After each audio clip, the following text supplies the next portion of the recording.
안녕하세요. 코인 알려주는 남자입니다. 하루 사이에 미국 은행과 또 코인 시장에 굉장히 많은 일들이 있었고, 그런 일들로 인해서 연쇄 효과를 일으켜서 비트코인이 지금 2, 4K를 뚫고 엄청나게 큰 폭의 상승을 했는데, 이 부분에 대해서 전체적으로 이야기를 해보고 저희가 어떤 식으로 방향을 바라보고 나아가야 되는지 이런 이야기를 해보는 시간을 가져보도록 하겠습니다.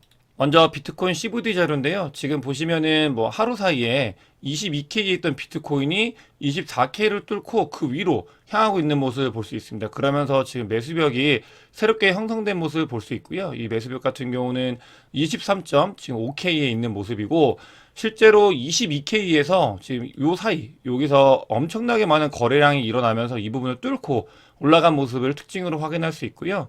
그러면서 동시에 제가 어제도 말씀드렸지만 고래가 상승을 일으켰다라고 말씀을 드렸잖아요. 그 부분이 추가적으로 상승하는 것에서도 고래가 가장 큰 역할을 했다. 그 고래 중에서도 이 갈색고래. 갈색고래는 제가 늘 종종 말씀드리는 게 추세적으로 중장기적인 뷰로 이제 다가오는 거기 때문에 이 부분이 좀 큰 변화가 있다라고 좀 봐야 될 것 같습니다. 또 지금 이 4일 사이에 비트코인이나 코인 시장에서 선물을 하시는 분들이 롱숏으로 배팅을 하시는데, 이번에 숏으로 배팅 하시는 분들이 4일 사이에 거의 한 2천억 정도 청산이 된 걸 확인할 수 있어요. 그만큼 굉장히 큰 폭의 변동성이 있는 장이었고, 또 며칠 사이 이 부분에 아마 롱이 많이 청산이 됐겠죠. 그러면서 지금 롱숏으로 굉장히 트레이딩하기 어려운 그런 지점이고요. 사실 이런 지점에서는 뭔가 무리해서 선물을 하는 거는 본인의 자산을 잃을 수 있는 가능성이 훨씬 높아지는 시기이기 때문에 이런 부분에 있어서는 좀 조심해야 될 것 같고, 실제로 제 그 유튜브 댓글에도 보면은 한 24K에서는 그런 일이 없었거든요. 근데 이제 지금 한 21K까지 내려오니까 그때 댓글에 제 영상을 보고 오케이 그럼 풀숏이다 라고 하시는 분들이 많았어요. 제가 이제 롱에뷰로 말씀을 많이 드리잖아요. 그래서 그런 분들은 제가 조심하셔라 라고 말씀을 드렸는데, 그렇게 풀숏으로 실제로 박으셨던 분들은 이런 것들은 늘 조심하시면서 트레이딩을 하는 게 좋다 이런 말씀을 드리고, 사실 그런 댓글들은 저는 제 스스로가 에고가 굉장히 높다고 생각을 하기 때문에 별로 영향 미치진 않아요. 그렇기 때문에 뭐 본인이 그러니까 트레이딩을 할 때 그런 뷰로 바라보고 돈을 벌면 저는 무조건 그게 맞다고 생각을 하는 사람이기 때문에, 그러니까 돈을 벌면 됩니다. 다만 24K일 때 숏을 바라보지 않고 이게 내려온 다음에 21K 때 숏을 바라본다고 댓글 다시는 분들은 그 미래가 굉장히 정해져 있어요. 굉장히 뻔해요. 그렇기 때문에 그런 부분들 늘 조심하셨으면 좋겠고요.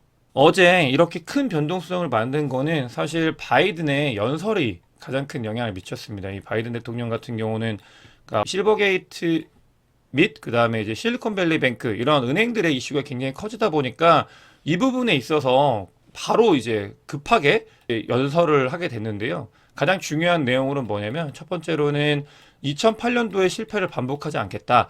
이 부분이 굉장히 중요해요. 시장에서는 이 부분을 굉장히 크게 받아들였고, 두 번째 같은 경우는 이제 디파지터, 그러니까 예금자들을 모두 미국에 있는 예금자들을 보호하겠다.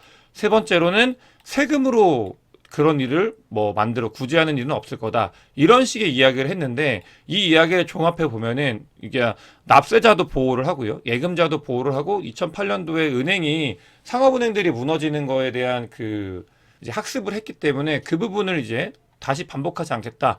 이런 부분이 있었는데, 이건 뭐냐면 지금 이제 일단 기본적으로는 제가 말씀드린 것처럼 그냥 돈을 풀겠다라는 의미와 마찬가지거든요. 돈을 풀겠다. 이건 긴축을 더 이상 하지 않겠다. 이런 것들과 일맥상통하는 건데, 2008년도에 같은 경우는 어떤 일이 있었냐면 뭐 베어스턴스가 넘어가고 그다음에 리만 브로더스가 넘어오면서 이게 금융 시스템의 문제로 전가가 돼가지고 어마어마하게 큰 손실을 받고 그걸 극복하는 데도 돈이 너무 많이 들었다.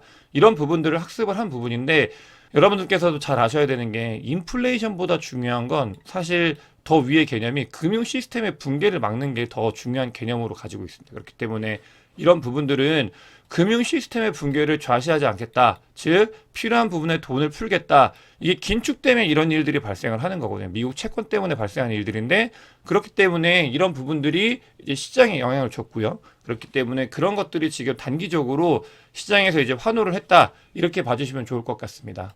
어제까지 0.99였던 USDC 같은 경우도 지금 이제 완전히 패깅이 맞춰졌어요. 다시 1달러로 돌아왔고, 이거 같은 경우는 바이든 대통령이 이제 디파지터를 모두 보호하겠다라고 얘기를 했고, 그러면 이제 그렇게 되면 이제 실리콘밸리 뱅크가 거기에 있는 그 예금을 넣었던 서클도 살아난 거잖아요. 그러다 보니까 완전히 이제 USDC는 패깅을 다시 맞췄다 이렇게 볼 수 있습니다. 이 과정에서 USDC가 이제 하락을 했을 때 거기에 배팅했던 많은 분들은 이제 돈을 벌었고요. 그렇기 때문에 돌번 기회는 계속 돌아가고 있지만 이런 것들은 단기적으로 리스크가 있는 거기 때문에 저희는 제가 이제 나중에도 말씀드리겠지만 단기적인 그런 관점보다는 중장기적으로 그냥 하락이 왔을 때 하락을 했구나. 그럼 나는 이제 가만히 있어야지 혹은 추가 매수해야지.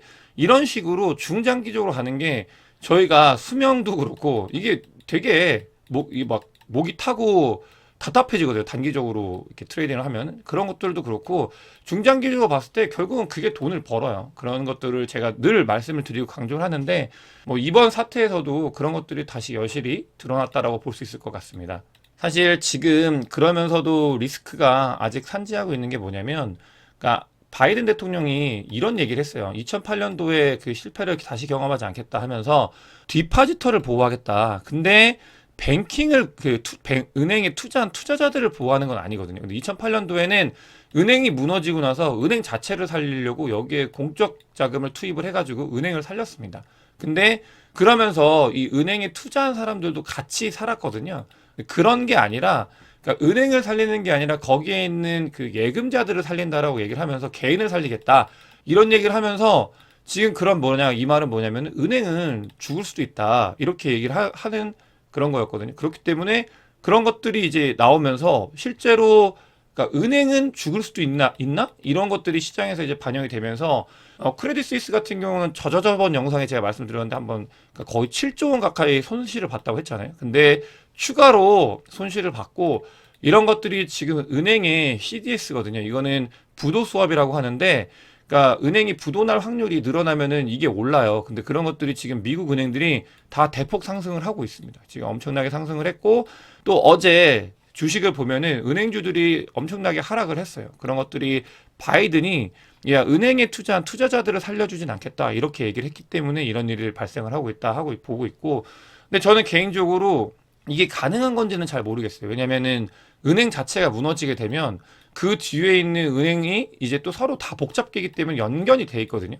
그러니까 어떤 분들은 한 은행이 끝나면은 막아지면 이제 막아진다라고 보는 분들도 계시는데 절대 세상은 그렇지 않습니다. 이게 복잡계이기 때문에 너무나 많은 은행들이 다 연결이 돼 있어가지고 이 은행이 무너졌을 때 그러니까 납세자는 지켜주는데 은행이 무너지게 되면은 그것도 저는 그 뒤에 영향을 받지 않을까 이렇게 생각을 하는데 또 무너지게 되면 이 은행이 무너졌을 때 여기 있는 그 예금자들을 보호하기 위해서는 또 돈이 들어가야 될 텐데 그런 것들을 어떻게 봐야 될지가 사실은 좀 궁금하고 그렇기 때문에 아직은 리스크가 일부 남아있다. 이런 부분들은 저희가 반드시 살펴봐야 된다라는 말씀을 드리면서 이 부도 수업을 가지고 와봤습니다. 또 지금 마이클 버리 같은 경우도 굉장히 숏으로 잘 아시잖아요. 빅쇼트 때 저도 마이클 버리 보면서 대단하다고 생각했던 분이고 늘 지금 이제 숏의 뷰로 많이 말씀을 하시는데 이번 그 리스크는 사실 크지 않다라고 바라보시는 것 같아요. 리스크 전문가인데 이분께서도 이거는 이제 막을 수 있는 리스크다 이렇게 바라보고 있고 그래서 지금 이제 트윗을 한 걸 가지고 와봤고요. 그렇기 때문에 여기서 진정한 위험을 보고 있지 않지만 그러니까 마이클 버리는 어쨌든간 경기 침체가 올 거라고 확신을 하고 있고 그게 이제 리스크가 될 거다라고 하면서 숏의 뷰로 바라보시는 분입니다. 근데 어쨌든 이번 리스크는 이런 시스템적인 리스크로 가지 않을 거다라고 바라보고 계신다. 그러면서 시장에서 환호했던 이유에 대해서 이제 얘기를 해야 되는데요. 사실 그러니까 금융 시스템의 붕괴를 막아야 된다. 이게 제가 제일 우선순위가 돼야 된다고 말씀을 드렸잖아요. 인플레이션은 그 밑에 있다. 근데 인플레이션을 잡기 위해서 금리를 인상을 했고 금리 인상을 하면서 이제 긴축을 했는데 그러면서 채권 금리가 급격하게 상승을 하고 채권 수익률 이전에 갖고 계셨던 사람들 채권 수익률이 엄청나게 떨어지고 그런 것들이 이제 리스크로 다가와서 이 리스크가 이 금융에 문제를 일으켰다. 이렇게 순서대로 진행이 됐는데 이 금융의 리스크, 금융의 시스템의 붕괴는 그러니까 인플레이션보다도 더 극복하기에 돈이 더 많이 들고 더 문제가 되기 때문에 이런 것들이 지금 이제 금융 시스템을 그러니까 유지하겠다 바이든이 얘기를 했잖아요. 그렇기 때문에 추가적인 인상이 없다 이렇게 바라보는 사람들이 굉장히 많이 늘어나고 있습니다. 그러면서 이제 금리 인하를 할 시기가 더 빨리 다가올 거다라고 바라보시는 분들이 많아지고 있고 어제 골드만삭스 같은 경우는 3월 달에 원래 25bp냐 50bp 올리냐로 논의가 있었는데 그런 게 아니다. 아예 0bp 안 올릴 거다라고 예상을 하면서 이렇게 얘기를 하고 있고 실제로 시장에서도 25bp가 가장 많이 있는데 그러니까 안 올릴 거다라고 바라보시는 분들 많이 늘고 있습니다. 이제 금리를 더 이상 올리지 않는다는 건 이제는 나중에 피벗을 한다. 연준에서 피벗을 하고 어쨌든 금융 시스템의 붕괴를 막기 위해서 이제 다시 돈을 풀 거다. 이런 식으로 바라보는 그런 뷰를 바라보고 있는 그러니까 기관들이 늘어나고 있는 그런 상황입니다. 닉 티밀하우스라고 그러니까 연준이 이제 금리 인상 발표를 하기 전에 그동안 이제 정정 기간이라 그래서 사실상 이제 시장에 어떤 얘기를 안 하거든요. 그때 이제 많이 말씀하시는 스피커, 연준의 스피커라고 불리시는 분인데 이분 같은 경우도 이런 말을 해요. 이제 뭔가 시장에 큰 일이 생겼기 때문에 그러니까 금리 인상을 단행할 수 없을 가능성이 있다. 그러니까 그런 것들은 어떻게 보면 연준의 비공식 대변인이라고 하는 분이 그러니까 금리 인상을 올리기에는 무슨 일이 생겼다. 그렇기 때문에 인상을 하는 거에 문제가 있을 수 있다라고 얘기를 했기 때문에 이 부분은 3월 달 이제 FOMC 금리 인상을 결정하는 거의 방향성에서 그러니까 추가 금리 인상을 하더라도 굉장히 제한적인 부분 그러니까 이런 것들은 사실 뭐 영상에서도 많이 말씀드렸지만 금리 인상은 제한적일 수밖에 없다라고 그러니까 여러 가지 리스크가 분명히 산재하기 때문에 이런 것들을 바라봤었는데 이제는 금리 인상을 안 할 가능성이 있다. 이런 것들이 지금 여러 가지 이제 뭐 자료들이 나오고 있는 중이라고 볼 수 있을 것 같습니다. 그러면서 지금 시장에서는 금리 인상을 하지 않고 이제는 뭔가 피벗에 대한 기대감, 피벗을 할 거다, 이렇게 돈을 풀 거다, 이런 것들을 바라보면서 지금 채권 금리가 엄청나게 하락을 했어요. 이 같은 경우는 지금 이렇게 뭐 일일 하락폭으로 거의 뭐 최대일 만큼 많은 하락을 했고요. 2년물 같은 경우도 지금 그래서 뭐 거의 50bp, 60bp가 빠졌고, 그다음에 2년물뿐만이 아니고 10년물, 뭐 3년물, 5년물, 30년물, 30년물 같은 경우 많이 빠지진 않죠. 이런 것들이 단기 국채가 굉장히 많이 하락을 했다. 이런 모습을 볼 수 있습니다. 이런 것들이 아까 말씀드렸던 이제 금리 인상이 굉장히 제한적이다라는 거에 대한 시장의 반응이고요. 사실 그것보다 더 빨랐던 거는 일본의 10년물 국채 수익률이 급감을 했어요. 지금 그러니까 YCC가 진행이 되고 있는데 그러면서 이제 일본이 미국한테 경고를 했었잖아요. 이걸 올리면서 그러면서 시장에서 이게 더 올라갈 수 있다라고 배팅을 하는 애들이 많았는데 완전히 멸망을 했죠. 그러면서 지금 일본 국채 수익률도 하락을 했다. 이런 것들이 보면은 시장이 저는 그렇게 생각해요. 그러니까 뭐 이거는 이거기 때문에 금리 인하를 하면은 그 뒤에 이제 엄청나게 하락이 올 거기 때문에 뒤도 돌아보지 말고 투자하지 말라 이런 사람들도 있고요.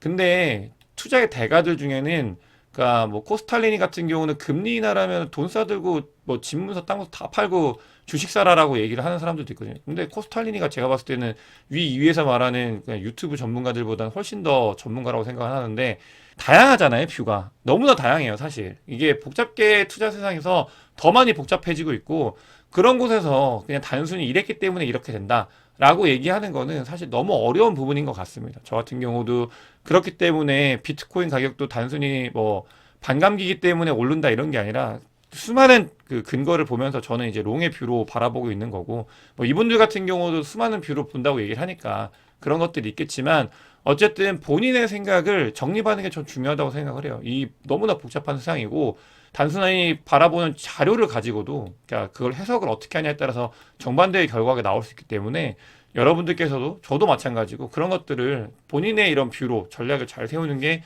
굉장히 중요하고 저는 늘 말씀드리지만 2023년도에는 완연한 상승을 할 거고 그 사이에 굉장히 이제 변동성이 커질 거다.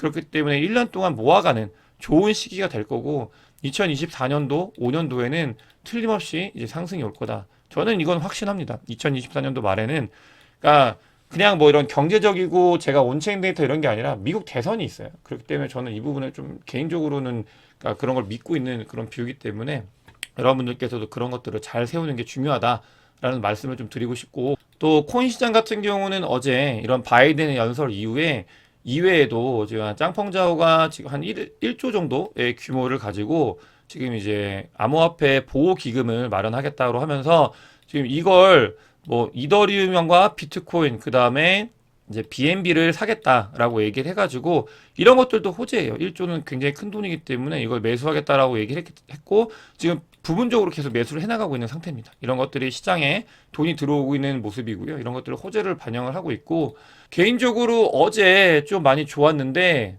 어떤 것들이 좋았냐면 지금 사실 그러니까 원래 제가 지난 영상에서 말씀드렸잖아요. 비트코인은 2008년도에 나왔을 때 이제 금융 시스템이 붕괴가 됐고 그 금융 시스템 이 뭔가를 관리 감독하는 기관이 없는 피어 투 피어의 금융 결제 시스템을 만들겠다고 나온 그 비트코인이 그러니까 점점 세상이 복잡해지고 그 안에 금융권들이 끼고 이러면서 사실은 이걸 반영해야 된다고 했지만 그래도 어제는 비트코인이 엄청나게 상승을 했는데 은행주들이 미국 은행주들이 굉장히 큰 폭의 하락을 했어요. 그러면서 그러니까 은행이 망하고 있는데 비트코인이 가격이 상승하는 걸 보면서 사토시 나카모토가 요 순간만큼은 아 내가 맞았구나라고 생각하지 않을까 그런 생각을 좀 하고 저는 이제 뭐 비트코인 논문을 보면서부터 이제 공부를 시작했기 때문에 이런 것들이 그냥 하루라도 나온 모습이 사실은 저도 어제 좀 기분이 좋더라고요. 굉장히 좀 기분이 좋았고 그런 게 그냥 마지막으로 제가 여러분들께 이제 제가 비트코인을 믿는 이유 중에 하나가 이런 좀 학문적이고 철학적인 부분도 존재를 하기 때문에 한번 얘기를 해봤습니다. 어제는 그렇기 때문에 좀 기분이 좋았던 날이고요. 오늘 여러 이야기를 했는데 결론은 그러니까 단기적으로 이런 트레이딩을 하면서 이게 바라보면은 진짜 정신병 걸릴 정도로 변동성이 커지는 것 같아요. 너무 많은 일들이 매일매일 일어나고 있고 그렇기 때문에 저와 함께 이제 뭔가 롱뷰로 보시는 분들 같은 경우는 중장기적으로 그냥 2023년도는 완연한 상승이지만 그 사이에 굉장히 많은 변동성이 있을 거다라고 보고 이 1년을 모아가는 시기다라고 생각을 하면서 저와 함께 가보시는 게 좋지 않을까 이런 생각을 하면서 오늘 영상 마치도록 하겠습니다. 영상 봐주셔서 대단히 감사하고 공유 많이 부탁드리겠습니다. 영상 봐주셔서 대단히 감사합니다.